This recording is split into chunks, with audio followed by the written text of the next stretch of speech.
golfers, welcome to Finding Fairways here on Up North Sports Radio 101.1 WGRY, our YouTube and Facebook pages.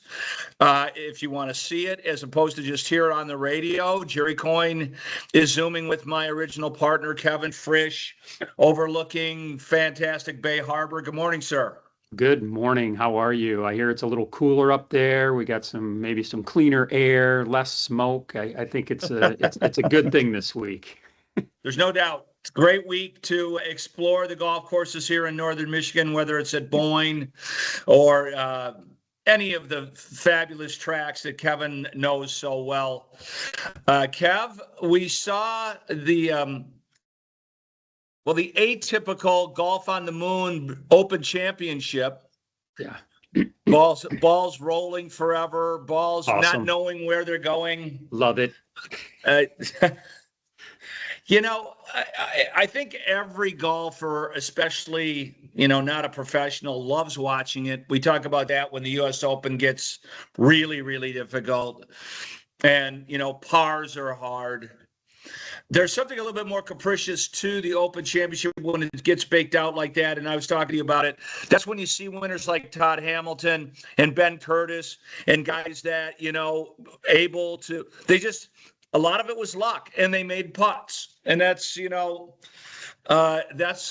we'll see if that ends up being the tale of Ryan Fox. I know you like his golf game. A lot of people do.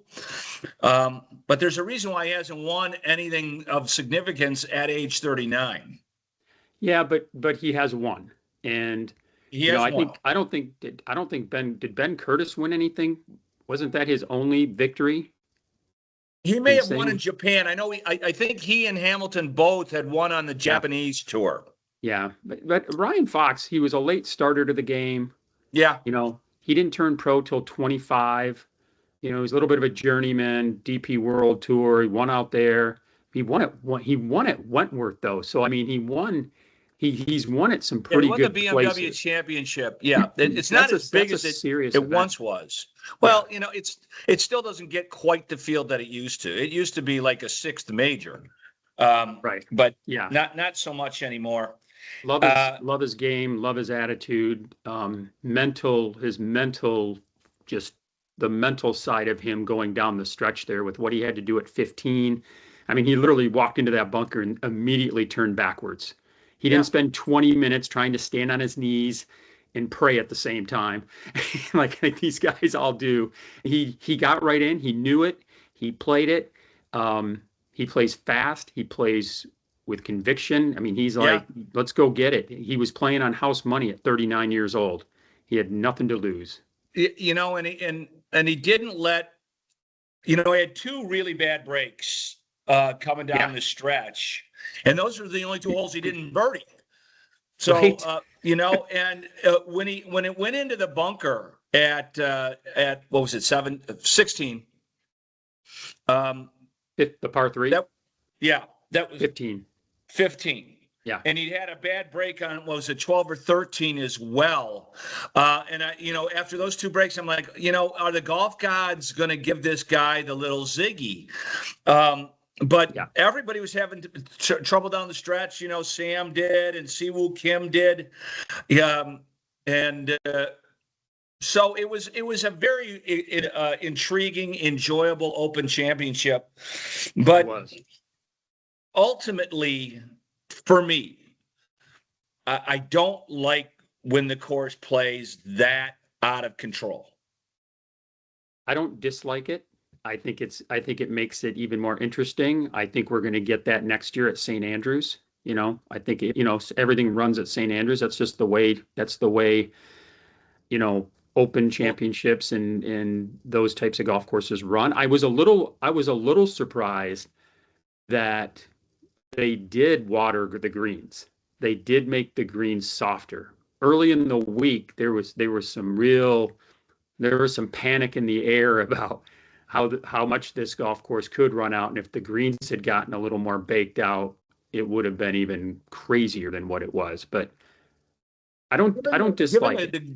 Given some of those green complexes, I don't know how you couldn't keep the ball on the green. It's just The one course that I liken it to is the Loop here in, at Forest Dunes. Right. Yep. It is really hard a lot of times to keep the ball on the green there because the way they're sloped to play both ways.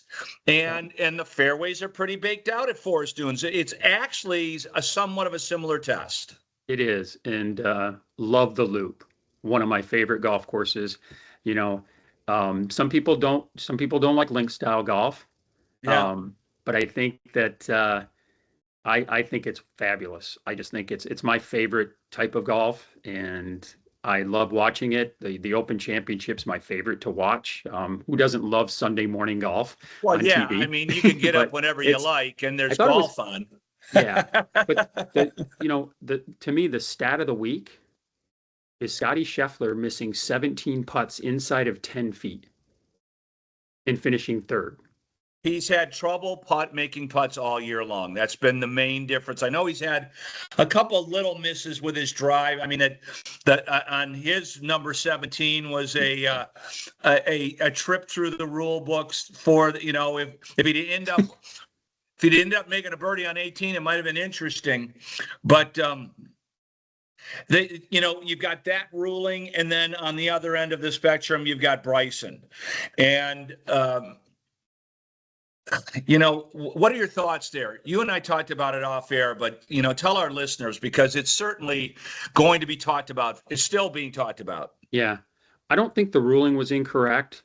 I just think it's unfortunate with the way these rulings are handled and how they're handed out. When you're playing in deep fescue like that, you are going to step in, you are going to, I think when he went in the last time, he did step down pretty significantly. I think, and I think the ruling was correct. I just think going forward, they have to do something with how these rulings are made. On one side, you have one of the games, the PGA Tour and I think the USGA, they've come out and said, we're not going to take rulings by call-ins or by video, outside video. And then later it comes out that the R&A has that in their bylaws too, but yet they use somebody's video to make that ruling. And it's tough because the cameras are only on a small percentage of the field that often, for that much time. They're and it to me, it's not a play. It's not the ruling was correct. I'm not going to argue the ruling. He did step behind that ball pretty significantly. Yeah, you've seen stranger rulings. Sometimes a guy will take a practice swing and knock like a half branch down or whatever, and that ends up being deemed improving your lie. So it's a tough spot. You and I mentioned, I think it's funny that, the Euro Ryder Cup guys are like, yeah, it's a penalty, and he's this, and then Scotty Scheffler and everybody on the American side pretty much coming to his defense. Scheffler was playing with him that day, and of course they were on the opposite sides of the fairway. Yeah, well, and I don't think in a lot of in him and Max Homa, they came out, they all made a point of saying that Bryson's not a cheater. And I think maybe he did it inadvertently. Maybe. I mean, I thought it was interesting. The R&A came out and said he inadvertently did it. They made a point of saying that, which I think is fair.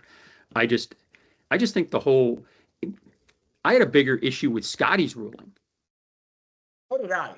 To be honest with you, and it seemed like that guy was whoever the rules guy was on that hole had already had it all worked out. I mean, by the time Scotty got over there, and they're like, and Scotty, and after the guy gives him the ruling, Ole, you get a free drop here. Scotty's telling, no, stop looking for the ball. I mean, that was an amazing bailout of a weird situation. I think this movable obstruction rule in golf is, to me, okay, I get it. Maybe you do get a free drop, but you have to be able to find your ball first. Yeah. You can't, I if mean, your it could have ball's there. hit something and go. I mean, I know it was a gorse bush, so it probably didn't happen. But how many times, Kevin, have you been playing? You've played with me enough because I'm way wilder than you. You hit a ball into the trees, and you're like, I'll never find that. And the thing is on the edge of the trees and the fairway. I mean, sometimes you go, I'm not even going to look for it. And the guy you're playing with goes, well, let's just go over there. That happened to Phil at Torrey Pines years ago, where he hit it left. I think it was on 17, and he hit a provisional down the middle, and they didn't want him. And Phil didn't adamantly said, "Don't find my ball." And then they found his ball, and he was mad. I think that ruling. I think what that ruling did was, I think it was worse. I just do. I just think, in some cases, it was worse. I will say this about going back to.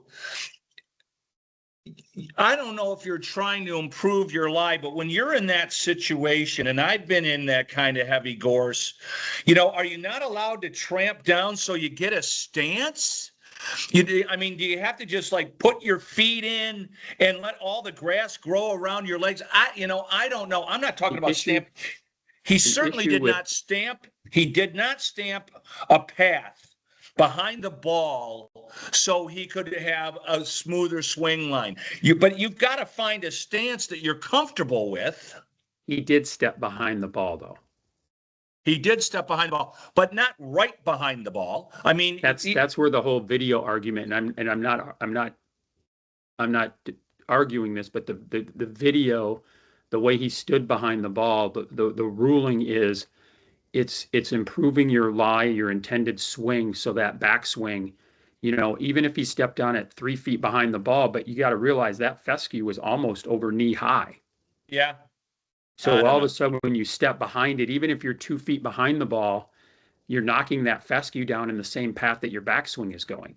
So that's where the gray area comes in. A 2-stroke penalty. A guy that would have played in the last group on Saturday. It's just, and it begs the other question: would they have done the same thing to Scotty? Would they have done the same thing to Rory? I doubt it. I doubt it too. I do. I doubt it too. They would have done it to They would have done it to Patrick Reed. Yes, they would have done it to Patrick Reed. They would have done it to VJ Singh. No. There's a few players they would have done it to. Right. It's. But this is, I think that they've got to be careful here. I said this a few years ago when Lexi Thompson had her, I think, BS ruling, and then ended up with like a 4-stroke penalty and signed an incorrect scorecard and ended up losing this tournament or getting in a playoff. If Bryson would have come back and lost by 1, I think they're setting themselves up for a lawsuit down the road because they're not handling these rules. They're playing for so much money, and these technicalities. Well, it's not even the rule. Forget the money. I mean, you're talking about your name on the Open Championship. That's what I mean. Your legacy. Yeah, your legacy. And what's that worth? And then to come out, and Mike Tirico reported it earlier, that the RNA has it in its bylaws that they're not looking at any video. That they will not use video or any outside sources. And that's in their bylaws. So how does it look if Bryson would have lost by 1? I think he would have. I think there would have been a lawsuit.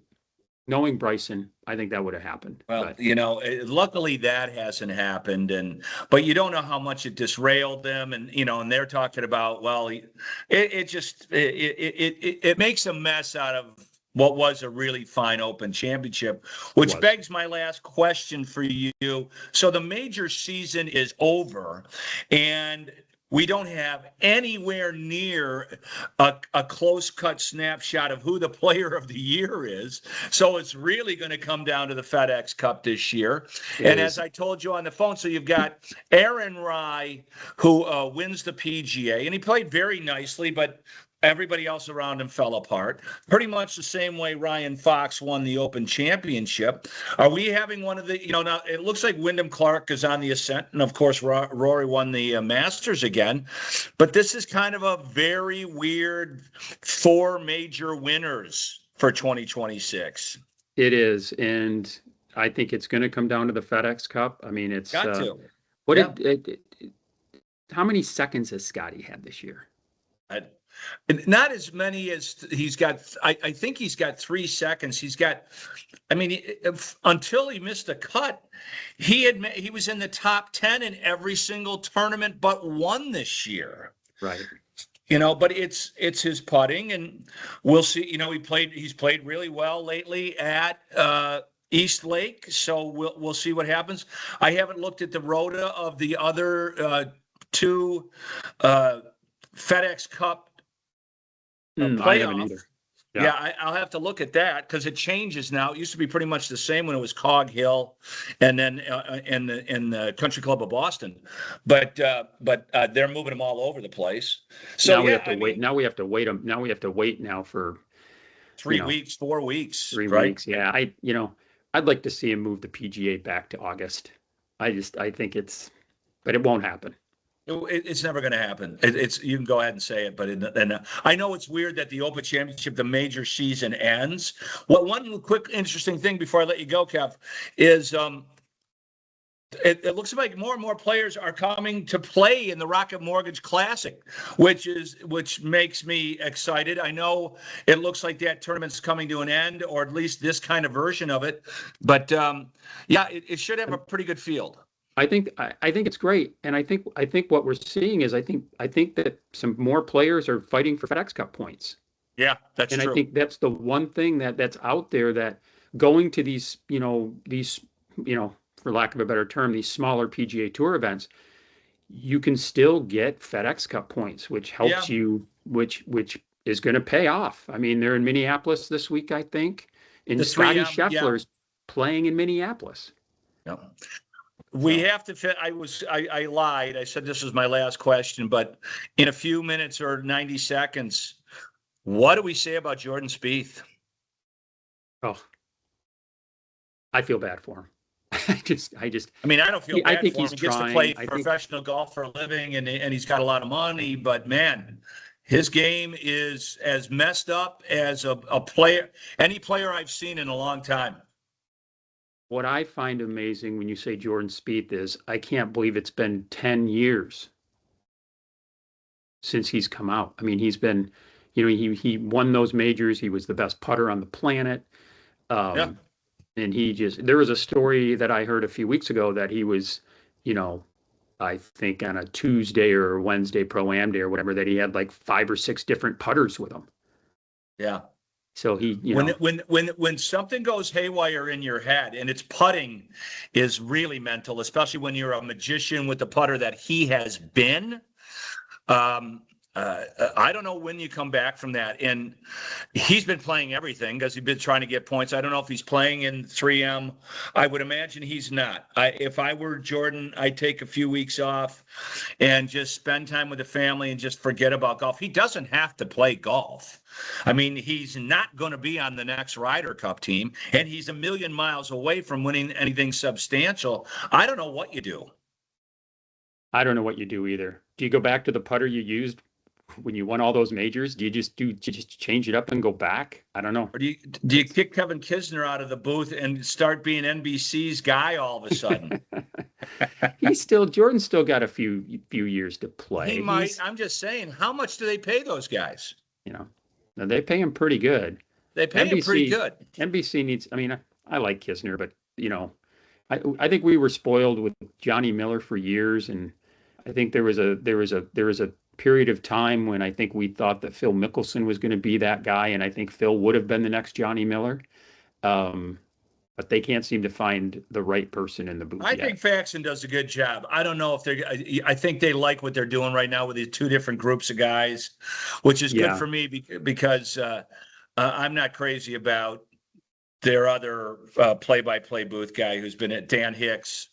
I've never been the biggest Dan Hicks fan, and if he had to go away, I'd be fine with that. I think Terry Gannon's going to be the next up. Well, Gannon's doing a lot. So I think Gannon's doing a lot. I think he does really good. And who doesn't love a basketball player? My wife. Right. Well said. Kevin Frisch, thanks for joining us on Finding Fairways. We'll see you again in another few weeks. Hit it straight, my friend. All right. You too, buddy. Thanks. We'll be back after these words from our fine partners on Up North Sports Radio's Finding Fairways, brought to us by BoyneGolf.com.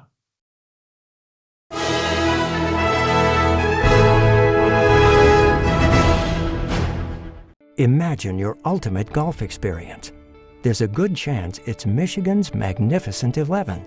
11 spectacular courses from Boyne Golf, varied in both topography and play. Boyne Golf was named the #1 best golf destination in USA Today Reader's Choice 2025. And the Highlands at Harbor Springs is the #2 golf resort in that same USA Today poll. The ultimate golf experience. That's Michigan's Magnificent 11. There's a moment on the course when everything lines up. The swing, the contact, the result. That's how we approach real estate. At Dean Bach & Company and at Properties, Christie's International Real Estate Collective, we don't guess, we execute. From Traverse City to Harbor Springs, we cover Michigan's Gold Coast with strategy, reach, and relationships that win. Whether it's a lakefront estate, a Gulf side retreat, or your next move, we put you in position to score. Who knew? Fresh air is a destination. Breathe in the glacial carved canvas of northern Michigan's finest golf courses and have your breath taken away by scenic vistas from tee to green. The perfect place to perfect your game in more ways than one. The waves, woods, and wonder of Bel Air. Escape every day. Discover the magic of 90 holes at one resort. Shanty Creek Resort in Bel Air and online at shantycreek.com. Quit wasting time putting around and meet us at Wild Bluff Golf Course in Brimley, Michigan. Wild Bluff is a championship golf course with breathtaking views overlooking Lake Superior, with a full-length driving range, chipping area, and large putting green. Visit our fully stocked pro shop for featured golf apparel and equipment, or come to the loft to wine and dine like a pro. Like us on Facebook or visit baymillscasinos.com for more information. Your fairway to heaven starts here. Twin Birch Golf Club in Kalkaska is preparing for a spectacular golf season, and you should too. The Twin Birch Clubhouse restaurant has quickly become a local favorite, with a lunch, dinner, and weekend brunch menu full of classic favorites, made with the freshest ingredients. See all the affordable membership options at twinbirchgolf.com, or save even more when you purchase Twin Birch Golf at qdealsmi.com. qdealsmi.com. See one of Northern Michigan's greatest golf values at twinbirchgolf.com.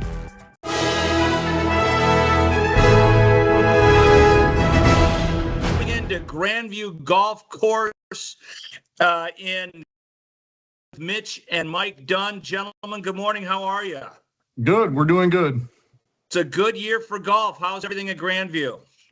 Great. It's exceeded all expectations. Things are still busy. Golf is booming. Course is green. Restaurants full of people eating. It's really cool when you make these plans. You know, you put a lot of work into reviving the golf course, and then doing the clubhouse and adding the sims and everything else, and then it works. You're like, I guess we're smarter than we thought. Yeah, there's kind of like halfway through the project, you're wondering if it's ever going to actually come to light. And once it does, it's been a very fulfilling summer. It's more than we could have ever expected, and we are very, very pleased with everything. So talk about the I know every time I try to get an interview with you, Mitch, you're actually cooking, or so how is the kitchen? I mean, are people just eating after rounds? It seems to me like there's people coming in. It's turning into a little bit of a dining destination. Yeah, I think we experience a little bit of both. We still have a fantastic snack shack menu, so the golfers seem to gravitate towards that as well. But yeah, really, it's both, and we're a little bit skeptical about the location of the course, how people would be able to drive out of town to eat here, and it's surpassed our expectations too. We have a great happy hour. We have things to make it worth the trip out here, and it's really grown. I mean, in the last 60 days, it's been great, and we just hope that we can continue to do the same thing. Yeah, I'm looking forward to, I don't get a chance to play much golf until the fall. I look coming forward out there to playing in September, watching some college football or pro football after the rounds of golf, or just hitting balls and coming in and watching some football. Mike, how's your golf game? You getting a chance to play? I have done more playing this year than I thought I would have, with everything being, brand new. But yeah, I think even our men's league has grown a little bit, and that solidifies at least one night that I get to go out there and play. So yeah, I mean the golf has been good this year, and everything's run smoothly, so I don't need to be around quite as much. So it doesn't jive with what Mitch has been telling me. Yeah, no, it doesn't. But at least one of us gets to play golf every now and again. I mean, I think the kitchen, the food, and the grounds and stuff, that's needed a little bit more attention than the front desk and golf the golf department. But once we get it under control, he'll get plenty of golf in. Well, he's got to get ready for a wedding, so I don't know That's how much. True too. That's true. I don't know how much golf. Have you taken, Mitch? Have you taken dance lessons yet? I don't see you as much of a dancer. I haven't. I just kind of thought if I got enough drinks into me that I wouldn't really care what my dancing was like. I feel like that's the vibe I'm going to take into the wedding, and it's my day. And well, it's your what? Now, see, let me tell you, as a man who's been married twice, this has very little to do with you. Yeah, that's very true. That's very true. I'm excited. I have a ton of family. Not only family but members and people of the community that have made an impact on our journey as well that are invited. And this will be the first time in a very long time that everybody is in the same area. So it's going to be a good day for me. So yeah, no, I mean, kind of a crescendo of both your relationship with your wife and the business finally getting to exactly where it is. Your dad is healthy again. I mean, it's going to be an epic event. Yes, I'm very excited. And not only that, it kind of just timed out that the wedding is also almost to the end of the season. So I feel like I'll be able to get to enjoy that as the season slows down as well. So, bachelor party golfing at Grandview Golf Course. That is the plan as of right now. I don't know if that's going to be a regrettable decision. But as of right now, yes, that is the plan. So. All right, I expect my invitation for that. I know I'm not. I didn't make the cut for the wedding. That's okay. Keeps me from having to get some elaborate gift. Although I got to tell you guys, I'm going to give you a copy of this. So you see, this is the latest book from Tom Coyne called A Course Called Home. All right. And he's a famous golf writer who a couple years ago ended up running a golf course in the Catskills.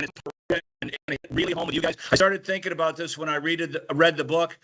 All the golf courses that we have here on Finding Fairways are all mom and pop operations. They're family owned. People rolling up their sleeves, going to work early, on the tractors early, cooking burgers late. And I just found it fascinating that this whole thing kind of came connected. And so I'm giving all you guys and gals this book because you're going to love it. All right, awesome. Thank you very much. Yeah. So what does the rest of the season look like? I know you're in the middle leagues. You got events that our listeners might want to take a look at. I know it'll be a little later on before you do Princess and Tough Man, some of those things. Yes. So right now the thing that's on our radar the most is this upcoming Sunday. We have our grand reopening, and right. I feel like that need some information along with this. So we've done openings for both. We did one for the restaurant early this spring, and then we did one for the golf course last year at some point. And this is an event not only it's not only for customers and members, it's also for family and the friends of the family. It's something not only to say that we survived the 6 years of construction and 6 years of the challenges that life has given us, but it's just something that we feel like we need to do for everybody. This is the first year that we've been 100% put together, and we are going to have a phenomenal event this Sunday. There's giveaways, there's golf deals. You can look that up on Facebook, and it just live music. Yeah, live music. I mean, when does that kick off on Sunday? When does it run from, Mike? What are the hours? It's 3 to 8, I believe. Yes, correct? 3 to 8. Okay. 3 to 8. We got some guys throwing down in the kitchen. It's going to be a phenomenal meal. There's, like I said, live music, drinks going. It's just a really good vibey feel to kick off what we have here. So that's awesome. When Mitch hit me back up with that, I'm definitely going to be out there for a little bit. I gotta see this and congratulate it. Kind of give, the golf gods look down upon you. And all, maybe it'll help my golf game if there's enough golf god atmosphere. Yes, we couldn't be more excited. We've spent a long time putting all this together, and it's just going to be kind of a point of now we're here, we're 100%, and not necessarily starting all over, but changing the mindset to working from that point now to attacking the golf industry while it's at this peak. So that's where we're at. Just going from. Well, on top of that, there's some weirdness going on in golf, especially at Grandview with the way the rounds are priced and everything else. I think even if there is a little rollback, I don't think it's going to affect you guys the way it might some of these courses that are at triple digits, which I'm seeing a little less activity on some of their tee sheets. Yes, and we actually talk about that quite a bit. That's all. I do believe that it's going to get to a point that it's no longer going to increase. I think that people are figuring out there needs to be value with a high number. And I think that was out of control for a little bit. And I think it's going to go back to normal. And it's going to cause these courses to compete in condition-wise. And I think we've made all the right moves prior to this now to be able to fight that competition. So, well, gentlemen, I will see you on Sunday at the grand reopening of Grandview Golf. Where is all this information posted on the website and the Facebook page? Yes, it is on the website and the Facebook page. And then if you have any more questions, you can always call the pro shop. All the employees have all the information. So what's the phone number? 231-258-3244. And that's Grandview Golf North at .com. Yes, GrandviewGolfNorth.com, and then just look up Grandview Golf on Facebook, and then there's also another page, Grandview Golf North. Gentlemen, I'll see you on Sunday, and thanks for joining us on Finding Fairways. Thank you. Finding Fairways brought to us by BoyneGolf.com. We're here at number 8, second par 3 on the front side at Wild Bluff. Matt can play all the way back to 195. We're playing it at about 160. With the trees around here, you can see the flag is swirling. I bet you that's a pretty common occurrence on this hole. It is, surrounded by trees, as you can see. So the biggest challenge is always the wind, trying to figure out this little creek, pond should not come into play. It will not come into play for Matt. Let's hope not. Let's hope not. Lots of room out on the left side. Matt hit a great shot in here to number 8, just over the flag. The wind pushed it a touch. So about 20 feet downhill for birdie. Yep, should move a little to the left here.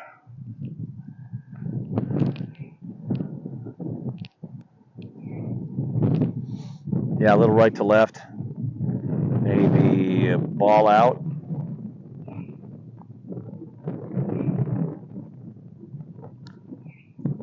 Come on, honey. They once said the short ones never go in, Matt.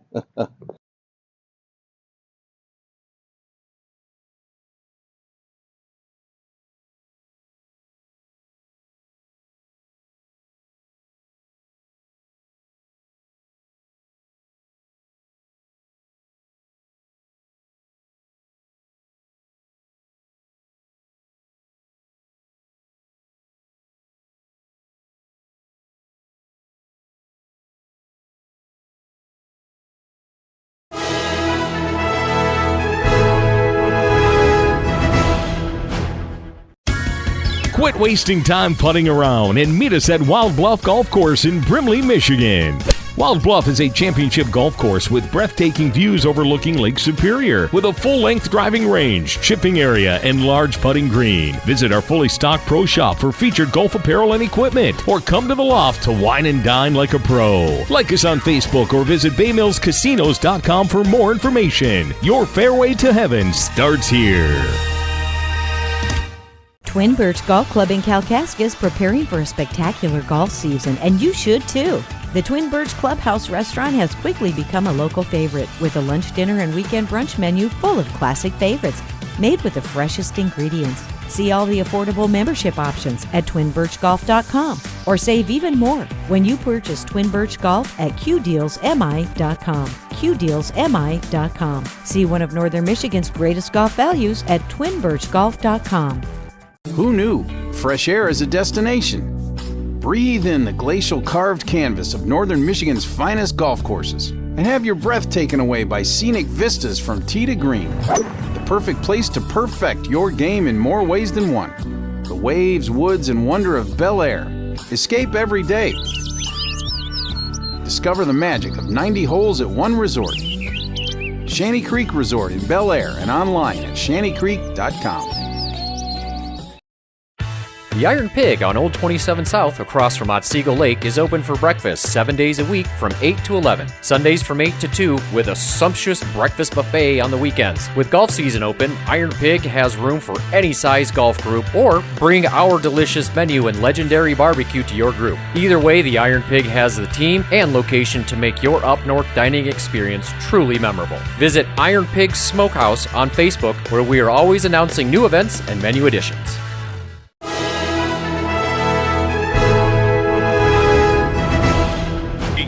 2, 1. Welcome back to Finding Fairways here on Up North Sports Radio 101.1 WGRY, our YouTube and Facebook pages.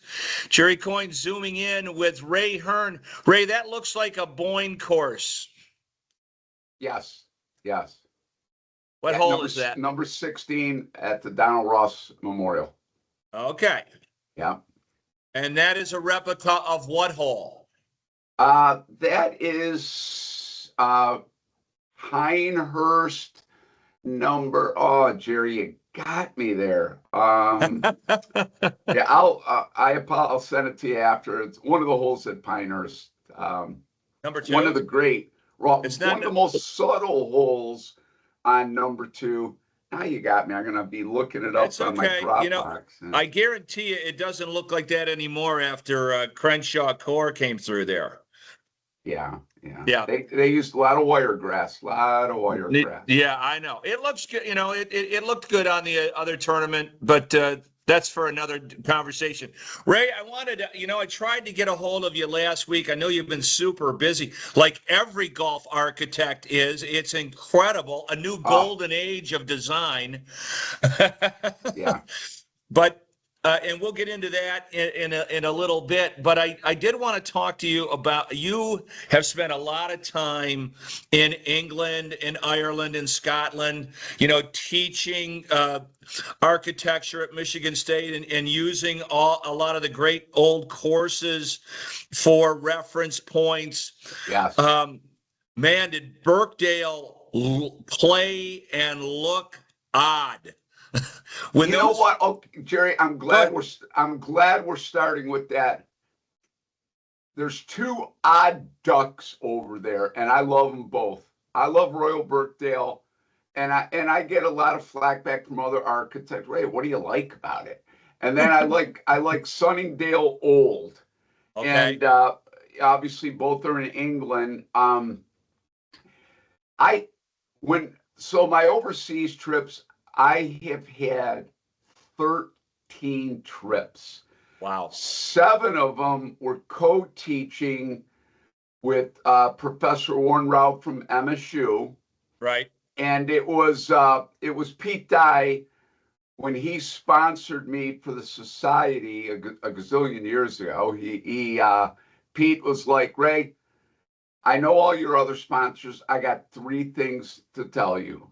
Number 1, get over to the Holy Land as much as you can. Just as a young designer, immerse yourself there. Number two, criticize, Pete was an artist and a visionary, but he's like, don't do what some of these other guys doing. Don't become a big golf factory that you're just assigning projects to different men, and then you're signing paychecks. And he said, number three, this is Pete, man, just don't be afraid to take risks when that comes. So those are his three.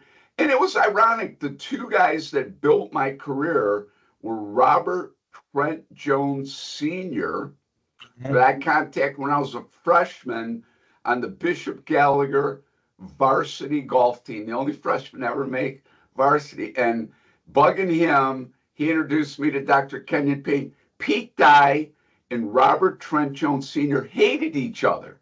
Yeah, they did. Pete was an upstart, and Senior was, and they clashed. And those two guys got me on my journey. But so to Royal Birkdale, Jerry, the USGA spent $2.7 million on Brown is the Next Green campaign. You remember that? I sure do. Yeah. That failed miserably. Yeah, it has. In the United States. Well, and, courses like Birkdale and, a lot of the other old Brown hard ferment fast course sort of that have gone, unfortunately, Jerry, to modern day irrigation. Even the old course at St. Andrews, to a degree, that if they want to keep it green, they've got sprinklers everywhere. They can turn them off for the Open when it's there. But Jerry, I love Birkdale. I absolutely love it. And if you've ever played Mistwood in Chicago, that was James McQuethy. He was one of the investors in Mistwood and Lake Ann. And then in Chicago, in the Romeoville Mistwood, he bought out all his partners. And he said, Ray, if you had to do this over, what would you do? And I said, I pulled out Royal Birkdale, all my photos. And he looked at these Revette Wall bunkers, and he goes, wow, Ray, this is the public golf course. What would people think? So, Jerry, he invited the top media in Chicago, everyone, and he had a surf and turf. It was lobster, filet mignon, oysters from the East Coast, unlimited bar. And I'm not a big drinker, but there's one bourbon, I think it's called Old Poppy or something. It's like Van Winkle. Yeah, Poppy. It's like $200 a shot. Yeah, he had it's bottles hard of to get. that. Jerry, these guys got skunked. And when they looked at my slideshow of Royal Birkdale, most of them were like, and then McQuethy asked them one at a time, what do you think of Ray's idea of making some of Mistwood in Chicago? Like, horrible idea, bad. Public golfers can't play it. They can't get out of those bunkers. They're high maintenance. You got to build them every 7 years. So when we're done, I've got all my Royal Birkdale photos everywhere and that. And so McQuethy looks at me and he goes, takes a deep breath. And he goes, Ray, how do you think that went? And I said, Jim, were you in the meeting? I said, it couldn't have gone any worse. And he goes, what do you want to do? I said, I still want to do it, but you're my boss. You right now. He goes, Ray, hell with them. Let's do it. So right now, Mistwood prime time in Chicago is approaching $240 a round. You cannot get on that place. And and then he's great friends with, was great. They're both deceased. Right. Mr. Kohler at Whistling Straits. So he got the permission to do his clubhouse, training center, our St. Andrews Lake Bridge, and all of the pond edges in this land and stone from northern Wisconsin. We had to get Mr. Kohler's permission. And Jerry, that was $4 million just in stone back then.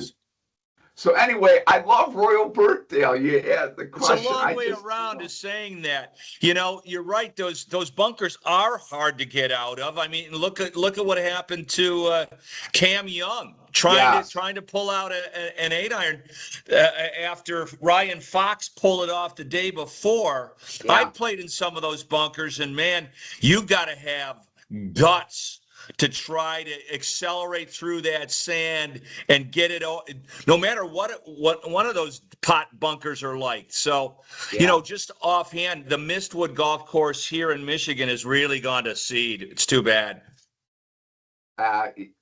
Jerry, I have no comment on that. They know my number. I've heard the stories, you know, the guys, it's a money thing and I don't want to. No. I didn't bring it up. I just said it's too bad, and we'll leave it at that.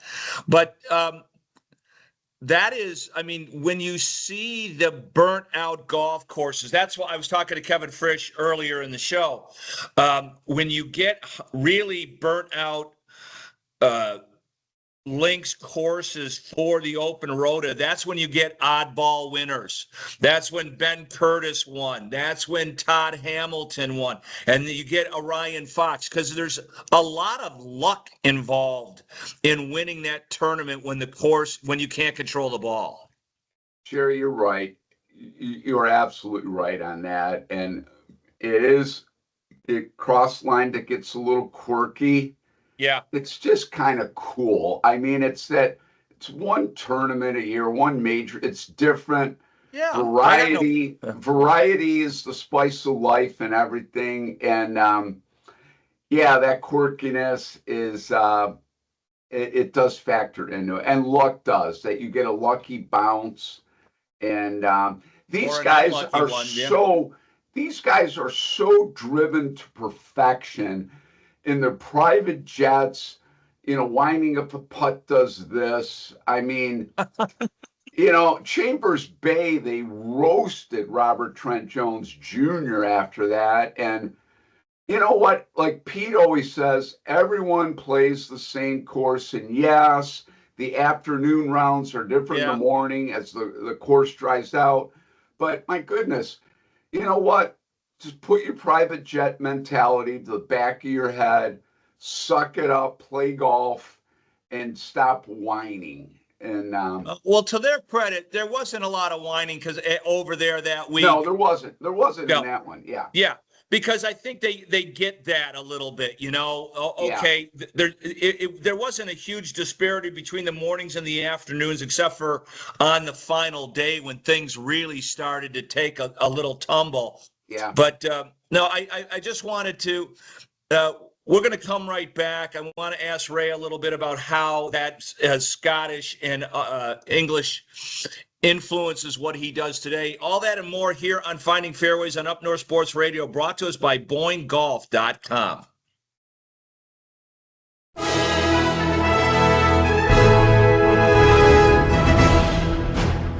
Imagine your ultimate golf experience. There's a good chance it's Michigan's Magnificent 11. 11 spectacular courses from Boyne Golf, varied in both topography and play. Boyne Golf was named the #1 best golf destination in USA Today Reader's Choice 2025. And the Highlands at Harbor Springs is the #2 golf resort in that same USA Today poll. The ultimate golf experience. That's Michigan's Magnificent 11. The Iron Pig on Old 27 South across from Otsego Lake is open for breakfast 7 days a week from 8 to 11. Sundays from 8 to 2 with a sumptuous breakfast buffet on the weekends. With golf season open, Iron Pig has room for any size golf group, or bring our delicious menu and legendary barbecue to your group. Either way, the Iron Pig has the team and location to make your up north dining experience truly memorable. Visit Iron Pig Smokehouse on Facebook, where we are always announcing new events and menu additions. There's a moment on the course when everything lines up.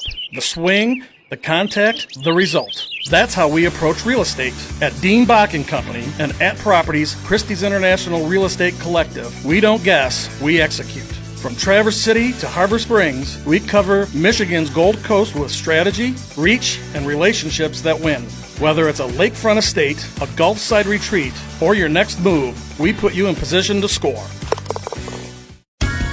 Quit wasting time putting around and meet us at Wild Bluff Golf Course in Brimley, Michigan. Wild Bluff is a championship golf course with breathtaking views overlooking Lake Superior, with a full-length driving range, chipping area, and large putting green. Visit our fully stocked pro shop for featured golf apparel and equipment, or come to the loft to wine and dine like a pro. Like us on Facebook or visit baymillscasinos.com for more information. Your fairway to heaven starts here. Who knew? Fresh air is a destination. Breathe in the glacial carved canvas of northern Michigan's finest golf courses and have your breath taken away by scenic vistas from tee to green. The perfect place to perfect your game in more ways than one. The waves, woods, and wonder of Bel Air. Escape every day. Discover the magic of 90 holes at one resort. Shanty Creek Resort in Bel Air and online at shantycreek.com. Grandview Golf Club in Kalkaska has set the standard for the best value golf in northern Michigan. Grandview has all the amazing golf vistas you expect in the pricey resorts without the pricey. Incredible season membership rates and ladies and men's leagues are now forming. Visit GrandviewGolfNorth.com to play your new favorite track. The newly renovated clubhouse with full bar and simulators is open and makes Grandview Golf Club an unforgettable golf experience. Call 231-258-3244 to play today.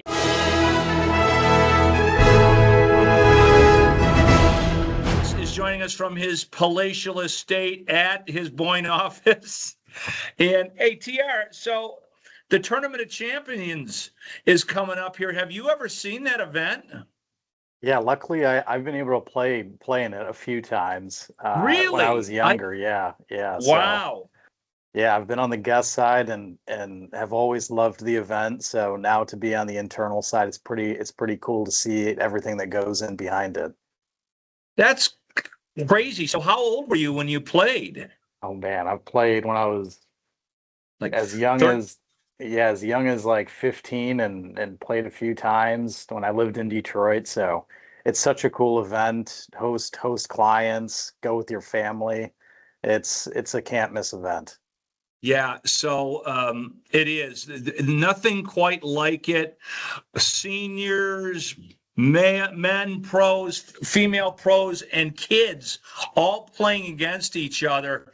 And they've had some wild winners in this tournament. I know J.R. Roth is licking his chops. He wants to get one more victory so he can get back into a tie with Scotty Herbert. Oh, absolutely. Yeah, it's competitive. It's a competitive field. They're all champions. So. Oh yeah. No, I've been down there a couple times to interview the winner and to see all the legendary Michigan PGA pros all in one spot. They're usually milling around. Some of them having a beer after the final round and everything else. And you're like, oh my God, there's Scotty Herbert. There's J.R. Roth. It's just, all these Hall of Famers. And like you said, it's competitive as all get out. Folks, if you're in the area and you want to see some great golf, it's open to the public. Yeah, it is. So yeah, this week Pro-Am. So I'll have the Pro-Am group in this week. And then, yeah, Monday, Tuesday, Wednesday, next week at the Mountain. That's the real competition. So everyone's pumped and ready. Are you playing in the Pro-Am? No, I'll be around for it, but not playing this year. Okay, how do I get in the Pro-Am? I'll reach out. Yeah, I think actually we might be sold out, but it's get with me for next year. We'll get you. Okay, we're definitely going to do that, and whatever team I get on is certain to lose. But and we still have a lot of great summer and fall golf left. The weather's perfect this week. As I used to say with Ken Griffin, even though you're holding the Tournament of Champions, there's still 9 great courses to jump on and play during the week.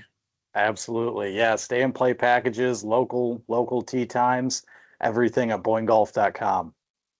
TR Hollis, get out on the range or get over and get with Joe. Get that golf game in shape over at the Boyne Golf Academy. I know that's my first step. Yeah, I need to get dialed in before I get too aggressive. So awesome. Thanks, Jerry. Thank you, TR. Talk to you soon. All right, we'll see you. Thanks, Jerry. Yep. Bye-bye.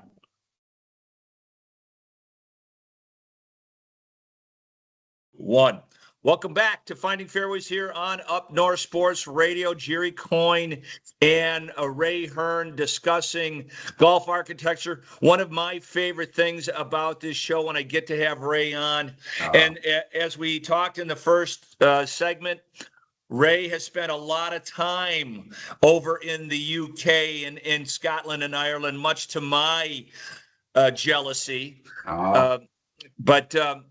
And there's a reason why Pete Dye told you to go over there. And Ray, well, how has that influenced what you've done for the last 40 years? Oh my goodness, it's huge. It's huge, and Pete just, that was a huge part of my career start. So after MSU said, Ray, we want to offer you a chance to teach overseas. I had just started my company in 1996. They said, we'll give you time to think about it. We'll pay your salary. We'll give you a stipend. We're playing like Royal County Down in Ireland. We'll play Royal Dornoch. We'll play the Oak. We'll play Turnberry in Scotland. We'll play Sunningdale. And they gave me this list, and they said, we'll pay for your travel. How long do you need to make to sit? Good sport. And I said, it is. And I need time to think about it. I said, give me 3 seconds. And I went 1, 2. Yes, I'll do that. So that was it. And then Professor Warren Rao, dear friend of mine. So we went over and I said, Warren, after we play these venues, I want to talk about its history, and I want to get one of the historians from each club to talk to us. So that's the end of the thing. We're in like the Russex Hotel right next to 18 at St. Andrews, or we're in the castle at Royal Dornoch. And so we're going through these discussions, and my very first one, Mr. Wood was retiring, the ancient golf course superintendent at St. Andrews. He came in, and he had one too many of these, Jerry. So he came in, I'm like, oh boy, this is going to be interesting. So his first start of the speech is, you bloody Americans and you bloody architects. And then I was like, oh my goodness, what have I done? And everybody started laughing because they're looking at me and I'm turning red. And he goes, here's what you do wrong. And he goes, you know, there is shot value to the right, the left, behind the green, the anatomy of the approach.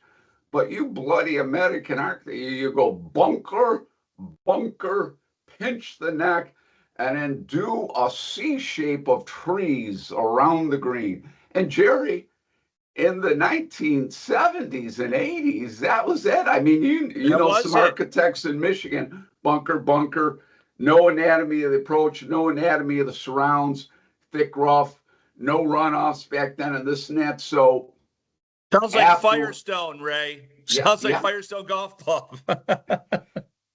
And afterwards, he took me aside. He goes, oh, Mr. Hearn, I'm so sorry. And I was like, you know, I said, thank you. You know, as a young designer, and he goes, oh, if you remember anything, he goes, there is strategy left of the green, right of the green, behind the green.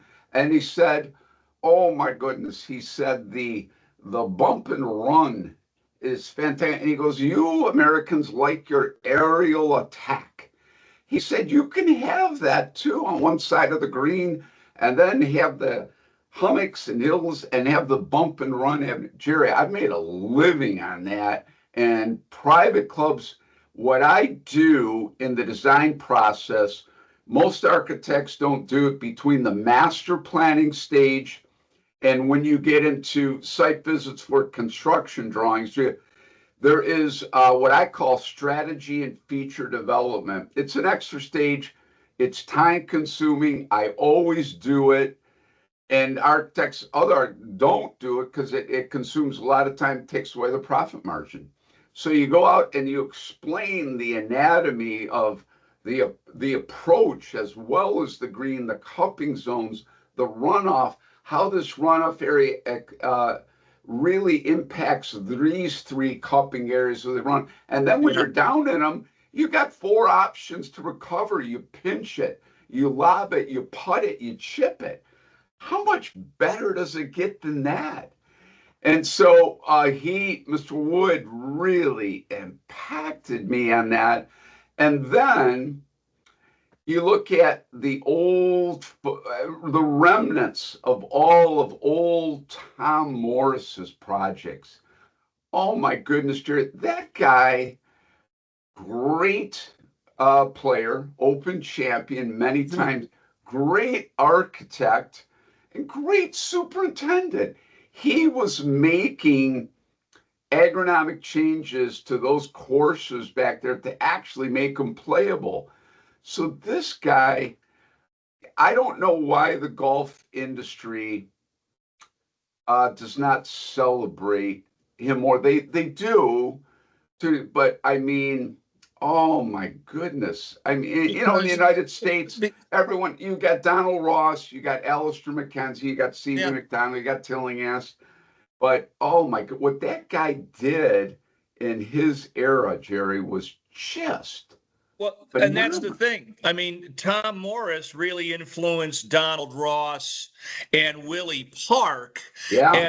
And those two guys especially, and then they got all the credit. But it's just like with Pete Dye and you. Not that you keep designing Pete Dye type courses. No. I've really strayed away from that. Pete was my sponsor. But like right now, if you did a snapshot of what we're doing, you're only as good as your current courses. I've got like 8 golden age restorations going on around the country. Yeah. And I love that. I just love history. Now, we're doing Catke Cousins and Oakland County. They don't have a lot of history. Bill Newcomb. It's a great golf course. I can't wait to see it. It is. Yeah. And what I am giving them, Jerry, I talked to them. I said, okay, you're not a golden age course. You're not. No. But I can enhance your strategy and shot value for all golfers. I can give you more angles and options. We've got to get rid of this tree, this tree, this tree, this tree. And I can give you some bunker looks and some looks around the green that will give you a different look, slightly, a golden age look. And they were like, oh, wow. So they were confused about that at first. And I showed them some before and afters. And they're like, okay, Ray, you got the big 3, strategy, shot value, and playability have all increased. Now we've got this look that people are going to come out there, Jerry, and go, oh my goodness, Ray put this in a time machine. Well, now is that good to do? Or some architects, that's a little quirky, Ray. But you think about that site, and hopefully a lot of people here that are listening and watching have played Catke Cousins. I played it a lot. Yeah. The actual site, the clubhouse, where it sits on Oakland University, it seems like a golden age golf course. It was only, what was it, built in the 50s, late 50s or 60s? Yeah. So you have a property there and a site overall that feels like something that was there in the 20s. The Glacier did a great job, and if those landforms were discovered in the 1920s by the Golden Age dudes, they would have loved that site too. Yeah. So they are a phenomenal group to work with. Love them. So have you started doing the work, physical work yet?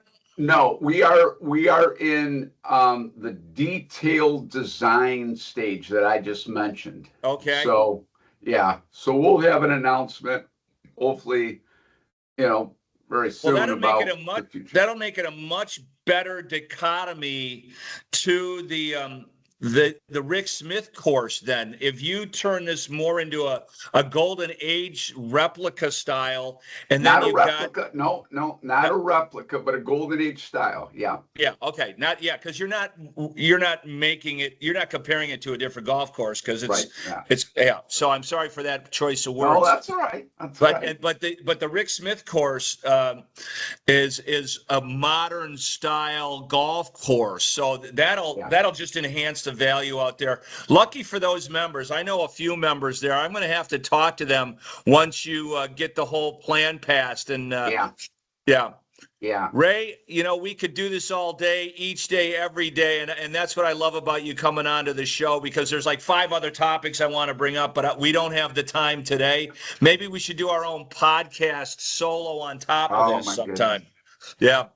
Anyways, Ray, one last thing. So you talked about this project. What's one other project that you're really excited about? Give me a minute or so on.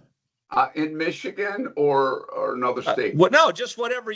I mean, I know there's a lot. So we were fortunate. We outcompeted Reese Jones and some East Coast giants on one of the coolest Donald Ross courses outside of New York City, in West Orange, New Jersey, the Crestmont Country Club. I dug into the weeds for my historical analysis, and oh my goodness, what I found in the Tufts archives, what I found in the archives in the club. I always interview the oldest member. Gentleman was in his early 90s. I found some of Ross's original sketches, tweaks, master plans signed, blueprints. And then I found these articles from Golf Illustrated, 1928. The course was built in 22. It has been a blast. So we have finished a major phase 1 of construction. The members love it. They, everybody, there's all East Coast guys that were right there. And then Ron Pritchard, who's a great friend of mine, Donald Ross expert, we outcompeted him.